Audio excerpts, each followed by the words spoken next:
Hi everyone. Usually when people talk about dangerous animals, they mean predators like lions. No one will doubt that they're formidable, right? Or hippos. You just don't get in their way. Not to mention all sharks who don't mind having humans for lunch. But sometimes really dangerous living creatures don't have to be large. You know, with some luck you can escape from the lion, but what about insects that can kill you with a single bite? Today we will talk about small yet dangerous creatures living on our planet. Let's get it on. Snails. It might seem weird, but freshwater snails are actually number 7 on the list of the 20 animals most deadly to humans. This list also includes snakes, dogs, and people, of course, so you can say that snails are not to be underestimated. Freshwater snails are gastropod mollusks that live in fresh water. They can be found almost everywhere. Scientists know about 4,000 species that live in any place with more or less suitable conditions. In developed countries, freshwater snails can often be seen in aquariums along with tropical fish. Some types of snails are served in Asian restaurants, and yet these seemingly harmless creatures are really deadly. According to some reports, they kill about 10,000 people every year. Fresh water, where these snails live, is a breeding ground for a large number of parasites, including schistosomes, the organisms that grow and develop in snails. And then through the water, they enter the human skin and penetrate the body. Sometimes the infection can be transmitted through fish, but the result is still the same. This causes a terrible disease called schistosomiasis. Rash, severe fever, damage to the intestine and genitourinary organs, abdominal pain. Every year, from 4,400 to 200,000 people die from schistosomiasis. The disease occurs mainly in Africa, Asia, and South America, and in terms of impact, this disease is second only to malaria. Tsetse fly. Unlike most flies, the tropical tsetse fly lives for several years. It typically produces about 4 broods per year and up to 31 broods over their lifespans. Almost every tsetse fly poses a grave threat to humans. Many species of fly carry various dangerous diseases, but the most frightening of them is sleeping sickness. A couple of weeks after a tsetse bite, a fever develops. A person begins to suffer from joint pain, headaches, and severe itching. In a few weeks or months, the second stage begins. The typical symptoms are confusion, poor coordination of movements, numbness, and sleep disorder. If an infected person does not see a doctor, they may die, and it will be very painful, even agonizing. In 1990, sleeping sickness killed 34,000 people. In the 2010s, this number dropped to 9,000 dead people, but this is still way too much for the 21st century. And although doctors know cases when infected people manage to survive without any treatment, they are most likely an exception. Box jellyfish. Box jellyfish can swim quickly, easily maneuver in the water, have several tentacles, and can kill a human. Not on purpose, of course. This species of jellyfish has developed a strong venom over many years of evolution in order to instantly stun or kill prey. Usually, box jellyfish hunt fish and shrimp, so the speed of the attack is of the essence. When you have only a few very thin tentacles, a good precise strike is your only chance to have any lunch. Box jellyfish venom is considered one of the deadliest in the world. It contains toxins that target the heart, nervous system, and skin cells. The sting of a box jellyfish is so incredibly painful that people go into shock, drown, or die of heart failure before they can even reach the shore. Those lucky enough to stay alive still feel pain for a long time and have scars in the places where the jellyfish stung them. Yes, you wouldn't wish that on your worst enemy. Wait a minute. And although box jellyfish don't have that many tentacles, each of them has about 5,000 special cells that secrete toxins. Fortunately, they are released only by contact with the prey, otherwise it'd be really dangerous to swim in the oceans. Lamprey.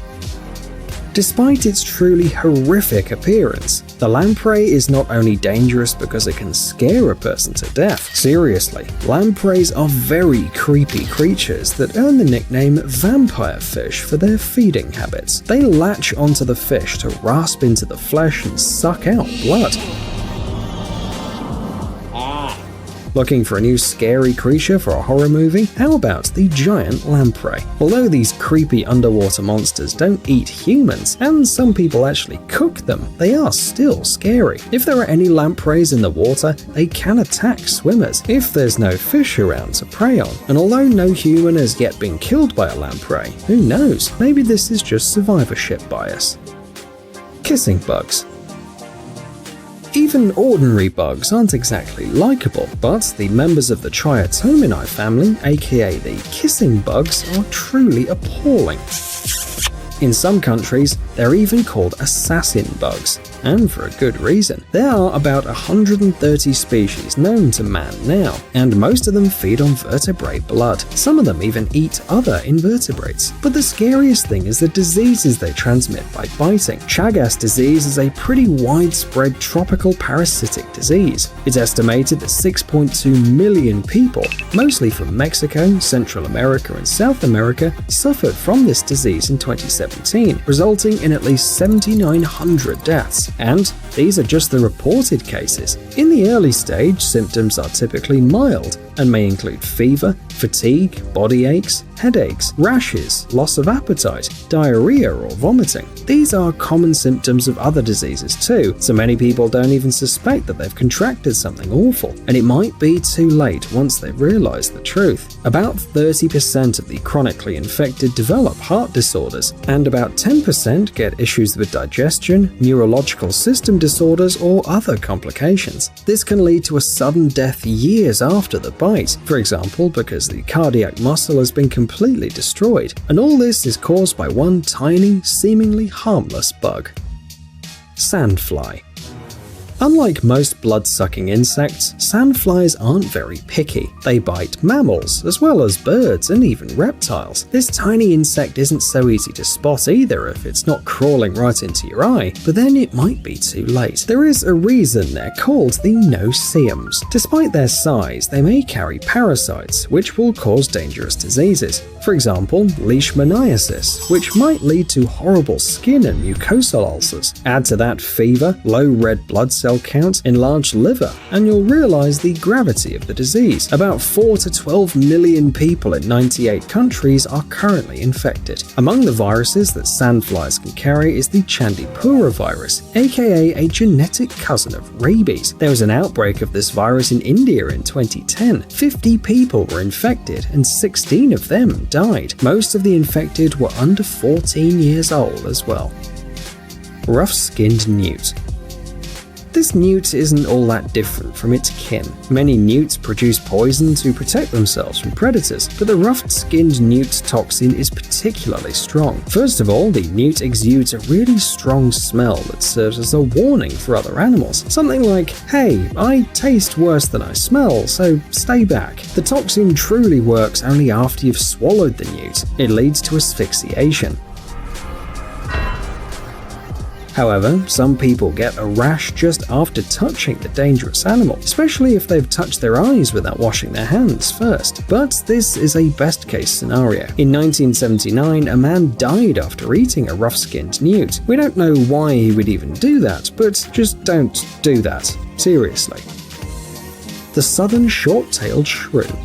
And finally, an animal that doesn't look dangerous at all. We mean not in the slightest. Oh, just look at this cute tiny little shrew. It's the smallest of its species and can only grow up to 10 centimeters in length, and that's with the tail. A tiny mouse-like creature weighing less than 14 grams can't possibly pose a threat to a human, right? Its diet consists of insects, worms, slugs, snails, and spiders. It stores living snails in the burrows for winter consumption. And while you're thinking this little shrew could become a good inspiration for the hero of a fairy tale, let us add one small detail: its venomous saliva. Of course, it's nowhere near as toxic as viper's venom. It's just strong enough to kill its prey, but it's not lethal to humans. However, the bite causes severe pain, and we would doubt that anyone would want to experience it. So don't mess with the southern short-tailed shrew.